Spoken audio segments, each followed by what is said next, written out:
Na Universidade Federal do Ceará, fiz clínica médica e pneumologia na USP. Mas desde então eu nunca trabalhei em ambulatório, eu sempre trabalhei em emergência e terapia intensiva. Mais na frente na minha formação, eu senti uma necessidade de saber mais sobre cuidado paliativo, porque quem cuida de paciente grave precisa estudar. Então, eu hoje me entendo como uma pessoa que cuida de pacientes graves, nas suas apresentações. Então, na terapia intensiva, na emergência e sempre com um olhar de cuidado paliativo. Eu posso compartilhar. Eu não trouxe exatamente uma apresentação, eu trouxe mais algumas fotos para me ajudar a fazer uma coisa cronológica, que lembra alguns dos momentos mais interessantes mesmo que eu vivi durante a pandemia. Posso fazer o compartilhamento? A primeira coisa que eu preciso falar é que eu não falo em nome do Hospital das Clínicas. Apareceu? Apareceu. Eu falo em meu nome, né? Então eu não falo em nome da instituição, mas todo mundo conhece o Hospital das Clínicas da Universidade de São Paulo. E a função que eu faço dentro do Hospital das Clínicas é: eu sou supervisora do departamento de emergências e eu coordeno a unidade crítica da emergência. Então é uma UTI de pronto-socorro. Na verdade, ela não é exatamente uma UTI, porque a gente não faz diálise contínua. É mais um lugar de transição, assim, sabe? A cetoacidose, aquele paciente que vai melhorar. Se bem que a gente tem pacientes graves que ficam durante muito tempo, entubados com droga vasoativa. A única limitação, entre aspas, é essa questão da diálise.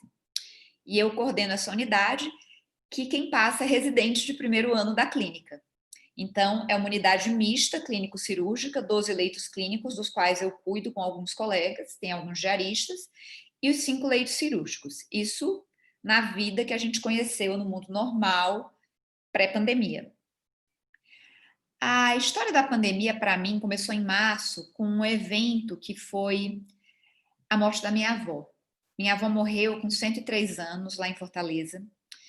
E no final de semana em que ela faleceu, eu estava lá e estavam minhas primas, e uma prima minha tinha um casamento. Minha prima de São Paulo tinha um casamento que era da Pugliese, da irmã da Pugliese, sei lá. Ela não foi para ficar do lado da vovó, mas o marido dela foi e a filha dela foi. E voltaram com Covid, ele foi internado. E já tinha aparecido várias coisas que a gente achava que iam ser, né? Tinha aparecido H1N1, ai, vai ser uma calamidade, que uma UTI do HC deu conta, febre amarela, enfim, várias coisas que a gente achou que iam acontecer. Mas o que a gente via na Europa, o que a gente via na China, nos antecipava de que talvez dessa vez fosse diferente. E aí, nessa hora, no Hospital das Clínicas, esta pessoa, que é a Beatriz Peronde, que é a chefe da regulação, fez uma reunião no comitê de crise e ela falou uma coisa que foi o seguinte: vamos transformar o Hospital das Clínicas em um centro de atendimento de Covid. Quando ela falou isso, eu falei: oi? A gente vai tirar todos os pacientes daqui, a secretaria pediu, sei lá, e a gente só vai atender Covid. Eu falei: imagina que isso vai acontecer, a gente não consegue vaga para os pacientes, nem não vai funcionar esse negócio. Só que funcionou. E aí os pacientes do Instituto Central foram para os outros institutos, INCOR, IoT, não sei o quê, e aí a gente montou 200 leitos de terapia intensiva. Só para ter uma dimensão, o Daniel falou isso na outra, a gente tinha em torno de 80, seriam 200 exclusivamente para atender Covid. E aí, enfim, né, começamos a nos organizar. Já nos primeiros casos de Covid que eu atendi na sala de emergência, eu fiquei ao mesmo tempo muito assustada e muito fascinada, porque assim, era uma doença completamente diferente, é uma insuficiência respiratória grave, que evoluía muito rápido, de uma forma muito avassaladora, e ao mesmo tempo que eu achei aquilo extremamente assustador, é meio que o que a minha vida me preparou para fazer, né? Paciente grave, formação em pneumologia, então eu falei, bom, tá, né? Vamos nessa, vamos ver o que vai acontecer. E aí, uma unidade crítica de emergência é um conceito que não é muito comum aqui, tem umas retaguardas não muito formais, mas nos Estados Unidos é uma coisa que é muito utilizada. Então, são unidades que aliviam o pronto-socorro e que fazem com que a sala de emergência tenha vazão e um cuidado por intensivistas. Então, esse é um artigo recente que mostra, inclusive, redução de mortalidade nos pacientes que estiveram na unidade crítica de emergência. Para adaptar a nossa realidade, essa é a nossa equipe, ao Covid, a gente teve que fazer algumas modificações. Então, os 5 leitos cirúrgicos dançaram, porque não ia ter leito cirúrgico, ia ser tudo Covid. Então, a gente cuidava de 12, vai cuidar de 17 leitos. Em vez de ter só residente de primeiro ano, não dava. Então, a gente fez um pool em que entrou R2, residente de especialidade, entrou mais gente, mas entrou mais gente depois. Então, a gente ficou uma unidade dedicada ao Covid para atender os pacientes da emergência. E era paciente. Gente dos céus. Em abril a gente já começou a perceber que, de repente, a gente tinha uma unidade lotada, e aí tinham aquelas recomendações de abril, né? Intubação precoce, bota uma caixa para proteger, face shield. Tudo que a gente fez diferente da nossa rotina deu muito errado. A gente percebeu isso rapidamente. O face shield embaça, o óculos não sei das quantas, não sei o que mais lá. Então, ao mesmo tempo que a gente tinha que cuidar da nossa própria segurança, a gente tinha que ter muita responsabilidade, especialmente relativa às intubações, que eram momentos muito críticos. Então, todas as intubações foram feitas pelos médicos assistentes. Então, um lugar que é um lugar de ensino, não tinha mais residente intubando na maior parte do tempo. E a gente privilegiou o arroz com feijão, porque a gente não tinha tempo para fazer ciência. Então, já em abril, a minha grande preocupação, e eu não dou plantão só na UTI, eu dou plantão na sala de emergência, era o dia que eu ia chegar e que ia estar com a sala lotada, e alguém ia olhar para mim e ia dizer, olha, só tem uma vaga de UTI, quem que você quer priorizar? Isso era um pesadelo, isso me dava calafrios. Então, eu quis me antecipar a isso, e quando eu soube do que ia acontecer, eu chamei essa pessoa extraordinária, que se chama Luciana Dadalto, vale a pena seguir. É uma advogada especialista em direito e saúde, que inclusive lançou um livro de bioética durante a pandemia, e ela me ajudou a elaborar o protocolo de recurso escasso para o HC. Era baseado no protocolo da Pensilvânia, e mais tarde, bem mais tarde só, a AMIB e a Abramed colocaram um protocolo de alocação de recurso escasso, que na base ele fala o seguinte: se está faltando, quem decide não é quem está cuidando do paciente. É uma outra pessoa que está lá, que é só para fazer isso e com base em critérios objetivos. Podem ser, inclusive, os intensivistas experientes que, pela idade ou por comorbidades, não podiam ficar na linha de frente. Nesse meio tempo, eu fui convidada para fazer o Finitude Podcast. Eu e a Luciana, inclusive, a gente dividiu esse episódio. Isso é uma foto de uma live que a gente fez falando exatamente sobre isso. Sobre essas escolhas, que era o que a gente temia muito ter que fazer. Vou dar um spoiler. Não aconteceu, pelo menos dentro do Hospital das Clínicas. Se tem uma coisa que o hospital mostrou é como ele pode funcionar. As vagas rodavam muito rápido, era tudo muito centralizado. E aí, o que a gente tinha era, assim, a gente tinha um monte de pacientes, muito deles entubados. A gente entubava 2, 3 pacientes por dia e a gente pronava 3 pacientes por plantão. Pronar é colocar o paciente de barriga para baixo para melhorar a oxigenação. Isso precisa de muito cuidado, precisa de muita proteção. E a gente fazia isso, tipo, uma vez por mês, assim, sabe? Virava acontecimento. Ai, vai pronar um paciente na sala. Ai, vai pronar um paciente. Virou todo dia. E aí isso gerou algumas preocupações, né? Teve que contratar mais enfermagem inexperiente. Então, a gente tinha as nossas enfermeiras experientes e veio um monte de gente que... E aí, naquele momento, a gente percebeu uma coisa. Geralmente, a gente tem uma panela fixa. A gente tem... Panela é o grupo de residentes que vai ver todos os dias os mesmos casos. Como todos os residentes estavam rodando, os casos eram extremamente complexos, o meu colega que divide como diarista comigo, que é o... seguinte, antes eu nunca tinha estado no UTI com mais de 50% de pacientes entubados. Já trabalhei em hospital público, privado, Osasco, hospital de convênio. Um dia a diretoria mandou uma mensagem assim: olha, só para vocês terem só para a gente ter uma ideia, qual a porcentagem de pacientes entubados que vocês têm? Esse 70 era o nosso, porque os pacientes que ainda não estavam, eles ficavam com a gente, que estavam lá no limite. 84% a unidade. 81, 94.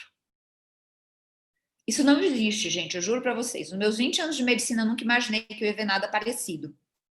E aí, esse cara, que se chama Lucas Marino, que é um intensivista brilhante, e trabalha como diarista em outro hospital, ele fez a seguinte proposta: Sabrina, não vai dar. A gente precisa ver esses pacientes mais de perto. Então, em vez da gente fazer a nossa escala, que é meio com plantonista, vamos fazer o seguinte: eu fico todas as manhãs e você fica todas as tardes. Aí é aquela hora que, assim, não era meu sonho dourado, o nosso horário da tarde é das 2 às 8 da noite, eu ainda tinha coisas para fazer de manhã. Ficar todo dia das 2 até as 8 da noite, eu preferiria ter o turno da manhã, mas era o que tinha. E eu sabia que era importante, ele era importante e era o que dava para ele, eu tinha flexibilidade porque eu só trabalhava no HC. E aí a gente encarou, e aí pela primeira vez a gente teve uma pessoa horizontal de manhã, uma pessoa horizontal da tarde. Os residentes de 4º ano da medicina intensiva fizeram um negócio assim extraordinário. Foram a nossa uma incrível força de trabalho que eles já eram, mas a gente era uma linha de produção, porque chegou uma hora que, conforme a quantidade de leitos ia aumentando, a gente ia virando uma unidade de passagem. Então, o paciente chegava, entubava e ia para a UTI, ou então chegava, piorava, achava que ia entubar e ia para a UTI. Tinha paciente que ficava 2 horas no leito. E aí isso me deixou profundamente estressada. E essa foi a primeira vez que eu realmente, enfim, me preocupei muito pela equipe, briguei, falei, por que vocês estão fazendo isso com a gente? Não sei o que mais lá, e chorei, tá todo mundo com os nervos à flor da pele, né? E no final das contas, eu entendi que isso era sim uma sobrecarga, mas que isso era também o que possibilitava ao HC receber dezenas de pacientes de UTI por dia. Porque chegou uma hora que a gente era tão retaguarda da sala de emergência que, se a ambulância chegava e não tinha lugar na sala de emergência, ia para o leito 17 da unidade direto. Então era uma coisa assim, era praticamente junto da sala de emergência. E talvez por causa disso, a gente não teve que colocar em prática esse negócio de alocação de recurso escasso. Os anestesiologistas ficaram meio que sem fazer as eletivas e onde é que vai colocar. E aí eles foram para a nossa unidade. Um desses coraçõezinhos aqui é para os anestesistas, que chegaram morrendo de medo. Pô, mas eu não sei prescrever dieta, mas eu não sei. Foram super importantes para garantir o sucesso das intubações. Eu não tive nenhum óbito nas intubações que eu assisti durante o dia, e eram pacientes muito graves, que não pré-oxigenavam. A gente intubava com 80 e tal. Eles ajudavam os residentes com os procedimentos que a gente fazia muito. Foi uma troca fantástica, foi uma coisa, realmente uma experiência muito, muito, muito legal. Nesse abril, eu dei uma surtadinha. Eu tive um sintoma gripal besta e tal, e aí eu cheguei em casa e eu achei que eu tava taquipneica. Aí falei, não, tô respirando rápido, tô com insuficiência respiratória. Aí peguei o meu oxímetro, a mão gelada. Saí correndo pro 9 de julho, achando que eu tava em insuficiência respiratória, que eu ia ser internada, tava lá eu saturando 100%.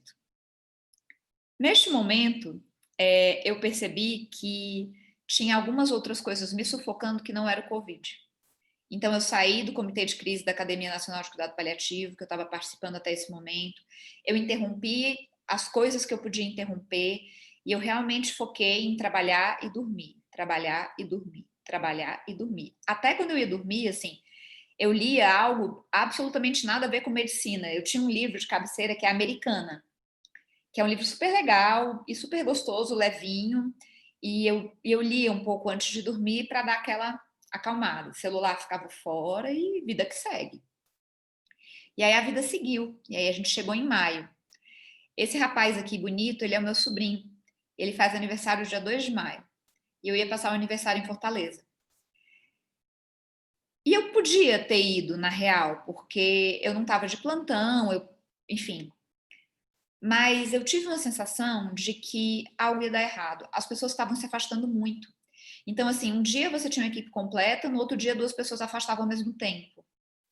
E aí algo me disse que ia dar ruim. Então eu cancelei a viagem, eu entrei na estatística de gente que não viajou, mas eu fiquei muito triste, porque assim, eu achava que de certa forma já eram 2 meses, sabe? Que eu merecia uma folga, mas eu não ia tranquila. Exatamente no dia do aniversário dele, se afastaram 2 pessoas ao mesmo tempo e lá fui eu dar plantão no sábado.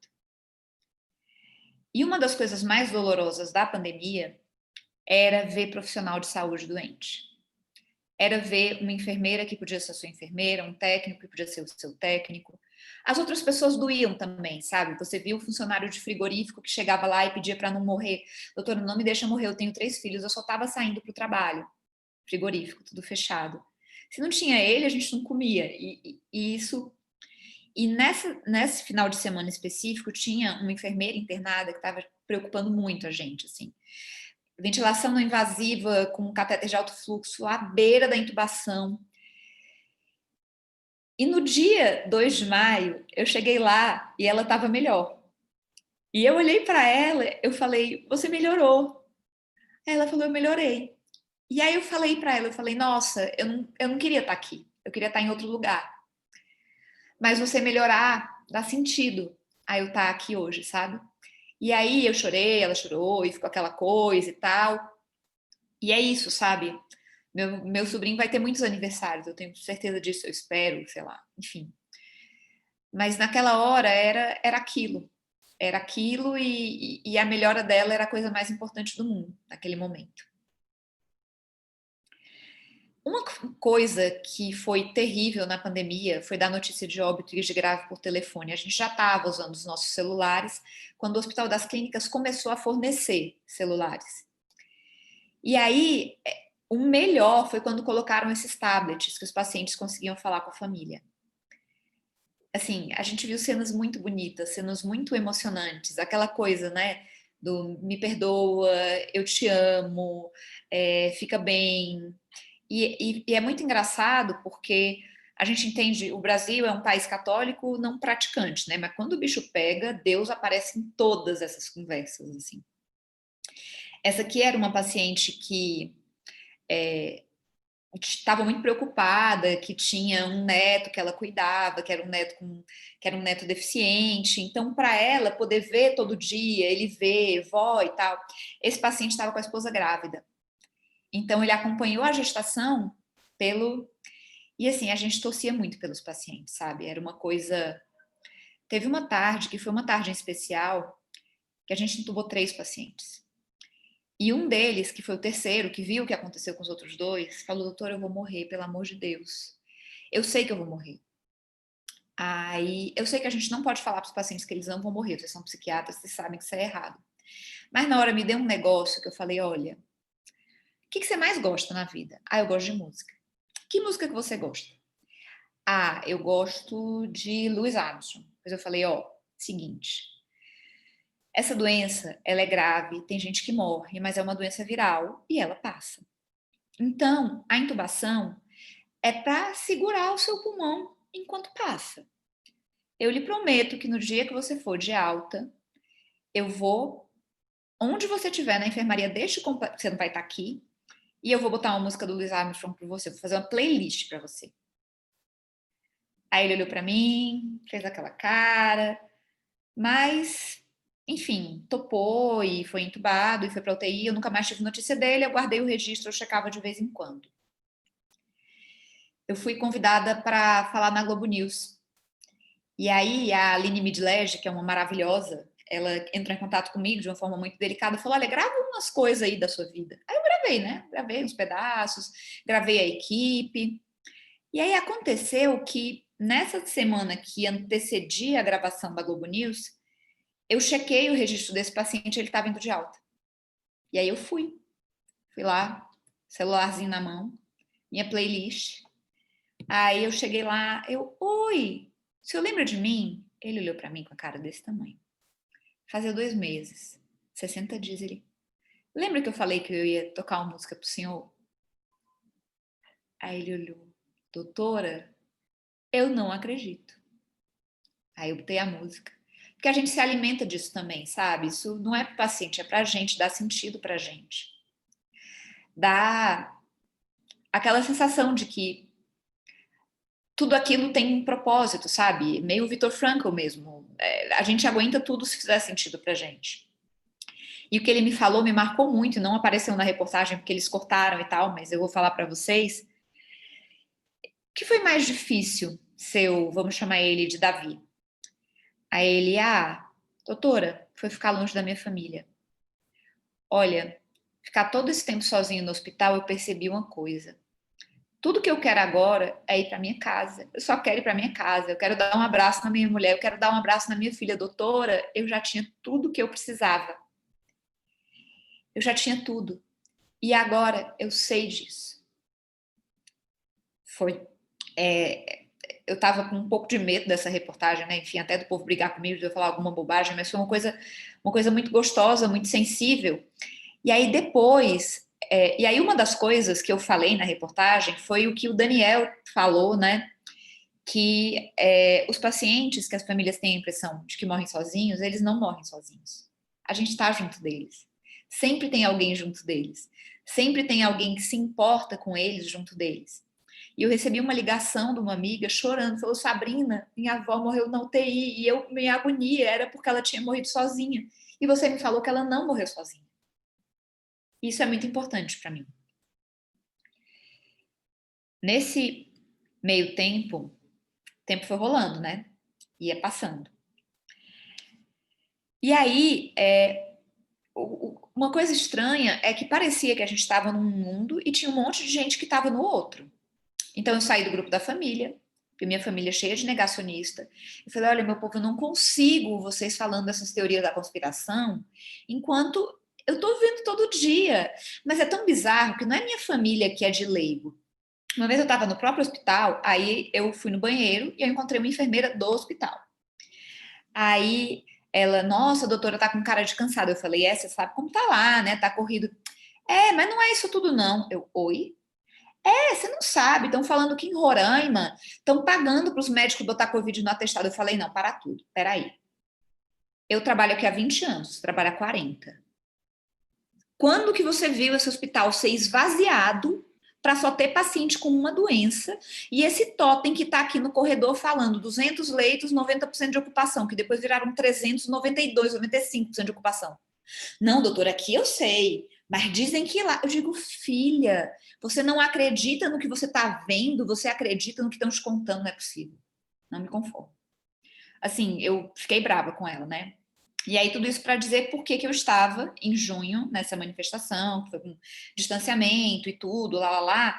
E o Finitude, que me chamou para fazer a escolha de Sofia, colocou, assim, não quero entrar no mérito, mas como é difícil manter a saúde mental num momento em que você está vendo uma coisa e tá tudo errado, sabe? Enfim. E essa foto foi tirada num dia de junho em que eu cheguei no hospital e eu comecei a chorar. Tinha sido um final de semana difícil, eu tinha trabalhado, tinha feito uma intubação paliativa. Eu cheguei no hospital, eu não aguentava mais, eu comecei a chorar.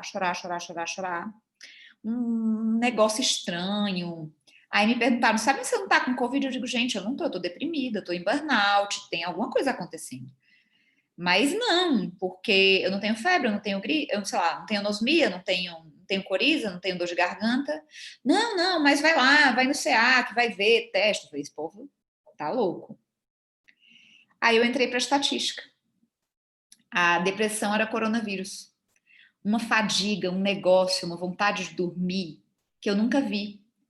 E foi em junho que eu finalmente peguei Covid. E é muito engraçado, porque a minha irmã tinha sentido exatamente a mesma coisa.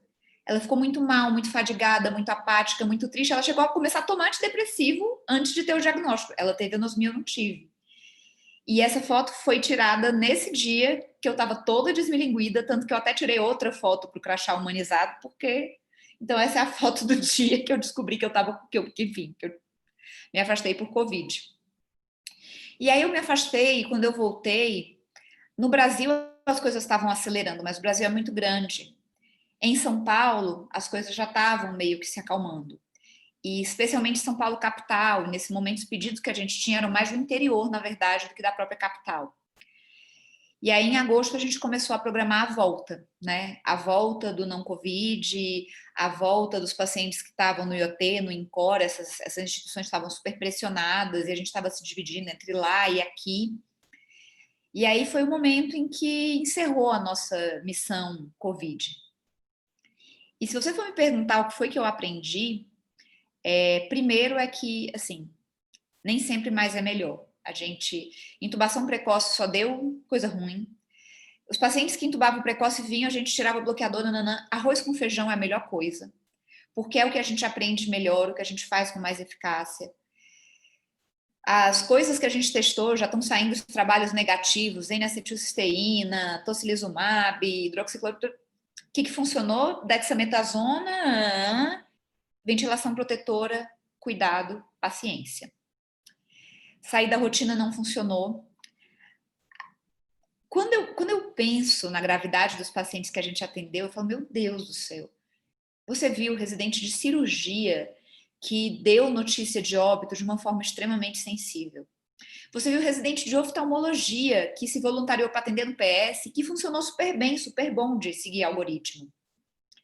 Essa aqui é a Frida. Ela é uma velejadora cujo sonho era, na aposentadoria, velejar com o marido e eles iam sair pelo mundo, até que ela teve câncer de mama. E aí esse sonho ficou um pouquinho mais difícil. E aí ela mudou o sonho dela para levar outras pessoas, pacientes, para ter a experiência que ela tinha com velejar. Então esse virou o projeto dela. E aí, nesse ano, né, de 2020, tão difícil, tão complicado, eu percebi que um dos meus maiores sonhos ia ter que ser ajustado. E esse era o meu sonho. Um livro de cuidado paliativo na emergência que eu vinha elaborando desde 2017 e que era uma das coisas que, no meio desse tudo errado, acabou acontecendo de uma forma muito diferente do que eu imaginava, porque as pessoas não entregaram os capítulos, a gente remodelou o livro inteiro. E aí ele saiu num momento em que a gente precisa muito de um cuidado individualizado, que a gente precisa muito olhar o que é importante para as pessoas. E aí, ao mesmo tempo que foi um enorme sonho realizado, foi uma enorme frustração, porque eu não posso comemorar, meu povo, não tem lançamento, não tem webinar, olhando para a tela, não tem abraço, sabe? Então, é aquilo, óbvio, eu estou super orgulhosa, eu estou super feliz, eu acho que ficou super lindo, super objetivo, mas é um sonho modelo 2020, aquele que a gente vai realizando de pouquinho, quando recebe um feedback legal, quando chega no plantão e vê que tem alguém na sala de emergência lendo, sabe, o livro que você doou para a sala. É assim. E eu acho que é muito improvável que a nossa vida volte ao exato normal. Então, durante muito tempo, acho que a gente vai ter que ajustar e adaptar os nossos sonhos para uma realidade segura, para uma realidade possível. Eu pedi os dados para o Hospital das Clínicas do que a gente fez na pandemia e eles não souberam, enfim, porque mudou a unidade de lá para cá. Só que eu tinha um controle meu. E eu tinha um controle meu pelo seguinte, porque era uma carga de trabalho tão absurda e tão extenuante que eu tinha medo de ter algum evento adverso grave, eu ter que defender a equipe. Assim, sério, era esse o meu medo. E aí, por esse medo, e foi por isso que eu tinha surtado em abril, eu comecei a entrar na passagem de plantão remota, mesmo no final de semana, de manhã e de noite, e cadastrar os pacientes. E aí, desse cadastro meu, 670 pacientes de UTI com Covid. Isso é muito mais do que o dobro da segunda unidade que recebeu mais pacientes. Isso é uma coisa, 150 admissões ao mês, numa unidade de 17 leitos. Assim, quando eu olho para trás, eu fico pensando, eu falei, gente, não aconteceu esse negócio, não é possível. Mas foi possível, foi uma missão cumprida por essa equipe extraordinária, pelos fisioterapeutas extraordinários, pelos residentes, pelos anestesistas, pelas pessoas da limpeza, pelas pessoas que fizeram doações, pelas pessoas que deram carinho. Um dia eu estava num plantão horroroso e tinha uma menina que é uma musicista e ela se ofereceu para mandar músicas. Aí no dia horroroso, ela mandou uma música que era uma das músicas mais especiais da minha vida. Então, assim, ao mesmo tempo que foi difícil e a gente teve perdas, e eu perdi 2 tios na pandemia, e não dá para negar que foi um momento que nos aproximou e nos fez crescer. E é isso, né? Eu olhando para frente, né? Eu tenho 43 anos, eu penso, gente, será que alguma vez na vida eu vou ter oportunidade de fazer tanta diferença quanto esse ano? Eu acho que não, sabe? E ao mesmo tempo que foi muito cansativo, eu sou muito grata por essa oportunidade de poder todo dia ir lá e trabalhar e fazer a diferença, encontrar as pessoas que eu amava enquanto estava todo mundo apavorado em casa, eu não tinha tempo para ter medo. E foi isso.